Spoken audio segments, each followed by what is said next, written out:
શું નિર્જરા, તને બીસાઇડ અને બીસાઇડ્સ વચ્ચેનો તફાવત ખબર છે? હા વેલું હે સાહેબ. ડોગ એટલે કૂતરો અને ડોગ્સ એટલે કૂતરાઓ. એસ લાગ્યો એટલે બહુવચન થઈ ગયું. બીસાઇડ નું બહુવચન બીસાઇડ્સ. વાહ, कौन है ये लोग? कहाँ से आते हैं ये? તો ખોટું જ ને, એવું ન હોય ભાઈ. દર વખતે પાછળ એસ લાગી જાય એટલે બહુવચન ના થઈ જાય. સમજાવું જો, સમજી લેજો બંને વચ્ચેનો તફાવત શું છે.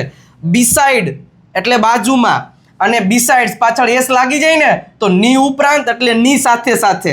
એક્ઝામ્પલ આપીશ ને એટલે વધારે સમજાય છે, ધ્યાન રાખજે. જો પેલું છે કે હું એન્જલની બાજુમાં બેસું છું, એટલે બાજુમાં પાસે નજીક છું. હા, તો હું એન્જલની બાજુમાં બેસું તો આઈ સીટ બિસાઇડ એન્જલ, એટલે કે હું એન્જલની બાજુમાં બેઠો છું.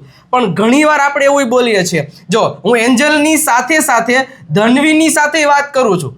આપણે નથી કહેતા કે હું આની સાથે સાથે આ કામ કરું છું, હું આની સાથે સાથે આ કામ કરું છું, હું આ કામની ઉપરાંત આ પણ કામ સાથે સાથે કરું. તો ની સાથે સાથે એમાં બીસાઇડ્સ આવે. જો અહીં લખ્યું છે કે બીસાઇડ્સ એન્જલ, એટલે કે એન્જલની સાથે સાથે I am also talking with Dhanvi. તો અહીંયા બીસાઇડ્સ આવ્યું છે અને અહીંયા ખાલી બીસાઇડ છે. આ બીસાઇડ એટલે બાજુમાં અને આ બીસાઇડ્સ એટલે ની સાથે સાથે અથવા તો ની ઉપરાંત. હવે એક સરસ મજાનો જો કન્સેપ્ટ સમજાઈ ગયો હોય તો આનો આન્સર આપી દેજો કે અંગ્રેજી ઉપરાંત તે ફ્રેન્ચ અને જર્મન પણ બોલે છે. અને આવી રીતે અંગ્રેજી શીખવા માટે આ પેજને લાઈક કરો, શેર કરો, સબસ્ક્રાઇબ કરો અને ઇન્સ્ટામાં હોય તો ફોલો કરવાનું ભૂલતા નહીં. ભૂલતા નહીં.